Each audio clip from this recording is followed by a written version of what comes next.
What is up, everyone? JD here. Hope you're doing well today. I got a review for you. Let's get into it.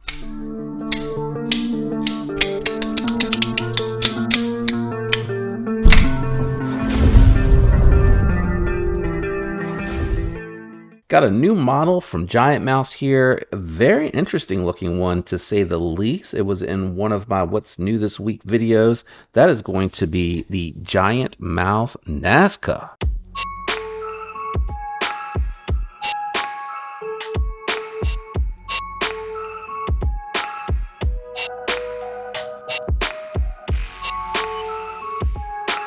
What a wicked looking model, guys. What are we doing today? We're going to be doing the profile, weight, and a little bit of cutting with this one because it is a pass around knife, so I can't do a ton of that with it, and I also can't disassemble it because it's not my knife. Shout out to Kevin over on Lefty EDC. Thank you, sir, for letting us check this one out. Looks like I didn't get quite all of the gunk off of this one. But let's go ahead and start off with some size comparisons, guys. So as you can see here, this one is very comparable to the Para 3 Lightweight. It's definitely like close to the regular bug out size, but it's not by any means what I would consider a full size knife. It would definitely be more in your Para 3 Lightweight bug out style type sized knives. Let's do a couple more size comparisons. All right, so we got the Vosteed Hedgehog here, which I feel like the Nazca is very similar to, and then you have your Vosteed and Kilo, which is a little bit bigger than your Nazca. Let's check out the thickness profile. That's good to let you know what it's going to take, what space it'll take up in the pocket and how it'll feel in hand. So let me move the Kilo out of the way and we'll do some profile comparisons. So as you can see, closed up, it's very, very close to that Para 3 Lightweight in size, and just a little bit longer than the Hedgehog, but it has a cleaner profile. And then as far as the thickness of the knife itself, pretty thick, coming in thicker than the Hedgehog, which means it'll definitely be thicker than your Para 3 Lightweight. Let me grab the scale and bring that out and we'll check the weight on this one. All right, got the scale here. Let's check the weight on the Nazca. So over 4 ounces for a small knife. That's pretty heavy, and I think that brass backspacer probably has a lot to do with that. Let's go ahead and move the scale out of the way, and we'll go ahead and jump into the thoughts and impressions for this guy. So again, can't do any spine whacking or disassembly or anything like that. Not my knife, so I can't get that deep into this review, but I can get a pretty good overview out of this one. You know, while I was cutting downstairs, I noticed that this had a very good factory edge. I don't see the blade steel on this particular model, but it did cut very well. It had nice slicing geometry. It's got a nice acute tip, so it's going to do your detail work very nicely. Ergonomically, it's okay. A little small, a little tight for me. I can kind of feel these cutouts for the thumb studs, and it's very sharp if you choke up too far, which I think I did at first. Pocket clip's very comfortable. I can tell that it's there, but it's not really biting into me. It's just kind of resting in an unusual space.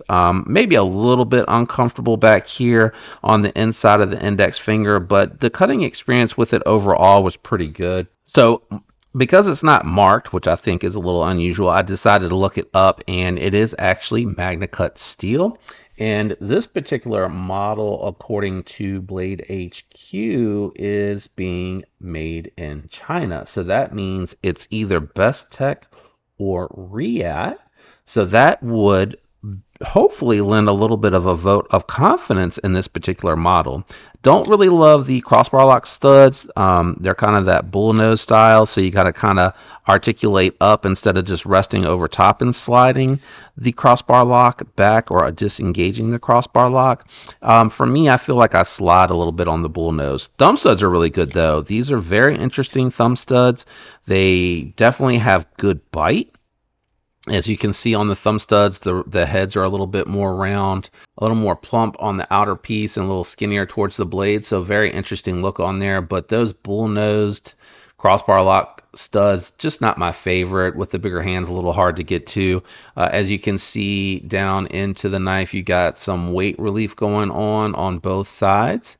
And then you got this brass backspacer here. The pocket clip loses priority to it. A little disappointed in that, but a plus that it is reversible. gorgeous weave carbon fiber. This is really well done. I like how weave carbon fiber ends up looking when you do a little bit of contouring to it. I think it just really changes the pattern and the look. Instead of it just being a flat scale, ends up coming out looking really nice. Got just a sterile pivot collar here, captive. You got T8 back here for the disassembly, and then because it is a crossbar lock, you don't have any cutout for the access to the lock bar, but it is a little sharp in here. I would say just kind of if they could knock these edges down a little bit, they do feel a little sharp when you're holding it. Jimping is in a really good spot on this one as well. It does ride on bearings, so it is very smooth action. It does have, crossbar lock mush, so if you're not giving it, a proper amount of gas, the crossbar lock will continue to put pressure against the spine of the knife, and that'll slow down your momentum. So you just got to be deliberate with the deployment, and they did a good job keeping the thumb stud nice and low below the pivot. You got a nice angle here to fire it out with, lots of clearance, so it does really fire.